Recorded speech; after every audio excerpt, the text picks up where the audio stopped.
अर्धी वाटी तुपामध्ये 15 लाडू केलेत आपण इकडं आणि ते सुद्धा 15 ते 20 मिनिटात. झटपट होणारे बेसनाचे लाडू नक्की ट्राय करा. रेसिपी तुम्हाला नक्की आवडेल. रेसिपी शेवटपर्यंत बघा. व्हिडिओ आवडला तर व्हिडिओला लाईक करा आणि आमच्या चॅनलला सबस्क्राईब करायचं विसरू नका.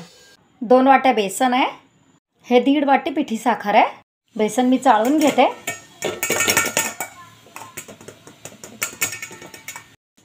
हे आपलं पीठ चाळून झालेलं आहे. आता आपण बेसन भाजायला घेऊया. फ्लेम लो ठेवलेला आहे आणि आता तूप न घालता पीठ मी भाजणार आहे. सुरुवातीलाच मी तूप घालणार नाही आहे. कंटिन्यू आपल्याला हलवायचं आहे, नाहीतर खाली पीठ जळतं. भाजत असतो आपल्या लक्षात येतं पीठ हलकं व्हायला लागतं, कलर बदलायला लागतो. हे बघा आता हे होत आलंय, म्हणजे पीठ हलकं होत आहे. अजून 1-2 मिनटं आपलं बेसन पूर्ण भाजून रेडी असतं. काय लागलं हे बघा, हो ना. हां की आपलं बेसन आता म्हणजे चांगलंच भाजून झालं आहे. आता या स्टेजवर मी तूप घालते. 1 मोठा चमचा तूप घालते मी. आपल्याला सुरुवातीलाच भरपूर तूप घालायचं नाही आहे.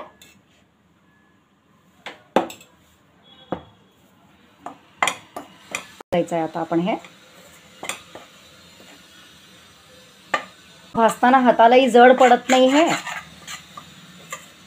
आणि भाजणं या पद्धतीने भाजणं सोपं पडतं आपल्याला, खूप सोपं पडतं. चॅनलवर नवीन असाल तर व्हिडिओला लाईक करा आणि आमच्या चॅनलला सबस्क्राईब करायचं विसरू नका. हे बघा आता चांगला रंग बदलत आला. आता मी अजून 1 चमचा तूप घालते. तेल नाही, तूप घालते. कढई पण छान तापली आहे. आता मी तूप घालते अजून 1 चमचा. टोटल 2 चमचे तूप घातलेलं आहे आत्तापर्यंत, मोठे चमचे. हे बघा आता पूर्ण रंग बदलत आला आहे. आता मी अजून अर्धा चमचा तूप घालते. आत्तापर्यंत टोटल 2 चमचे आणि हा अर्धा चमचा, 2.5 मोठे चमचे तूप घातलेलं आहे. खूप कमी वेळात आणि खूप कमी तुपात हे लाडू बनतात. आपला बेसन पूर्ण भाजून रेडी आहे. मी आता हे काढून घेते एका बाउलमध्ये आणि हे आपल्याला कोमट करून घ्यायचं आहे. पूर्ण गार करायचं नाही आहे. थोडं कोमट झालं की आपण ह्याच्यात पिठी साखर मिसळणार आहोत. मी गॅस बंद करून हे एका बाउलमध्ये काढून घेते.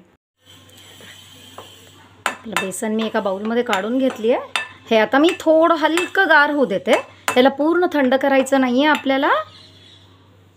तोपर्यंत आपण ड्रायफ्रूट्स तळून घेऊया. कढईत तूप घालून घेतलेलं आहे. आता मी यात काजू आणि बदाम भाजून घेते. काजू बदाम थोडे झाले की मनुका तुमच्या आता ड्रायफ्रूट्स रेडी आहेत भाजून. मी हे बेसनमध्ये मी यात आपण तळून ठेवलेले ड्रायफ्रूट्स घालते. आता हे मिक्स करून घेऊन पिठी साखर मिसळून घेऊया आपण ह्याच्यात. साखर मी मेजर करूनच दळून ठेवलेली आहे. 2 वाटी बेसन आहे, 1.5 वाटी पिठी साखर आहे आणि अर्धा वाटीच्या आसपास तूप आहे. आता विलायची पावडर आहे. आता हे सगळं आपण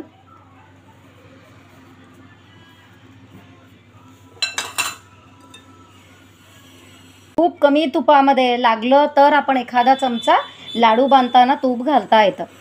आपलं बेसन गरम आहे त्यामुळे थोडा ओलावा येतो साखरेला सुद्धा आणि लाडू वळायला सोपं पडतं आपल्याला. तुम्ही इथं बघू शकता की ते इझिली बांधलं जात आहे. खूप कमी तुपामध्ये होतात हे लाडू. आता आपण लाडू वळून घेऊया ह्याचे.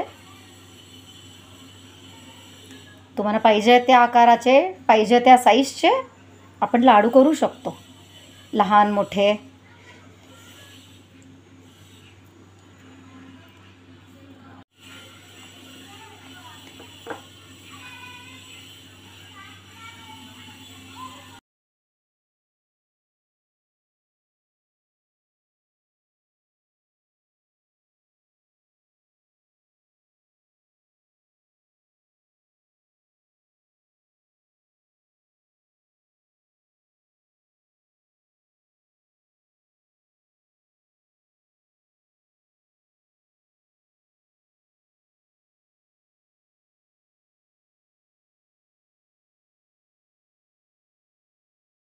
जेमतेम अर्धी वाटी तुपामध्ये आपण इथे 15 लाडू केलेत. रेसिपी तुम्हाला कशी वाटली नक्की कळवा. रेसिपी आवडली तर व्हिडिओला लाईक करा, चॅनलला सबस्क्राईब करा आणि आम्हाला फॉलो करा.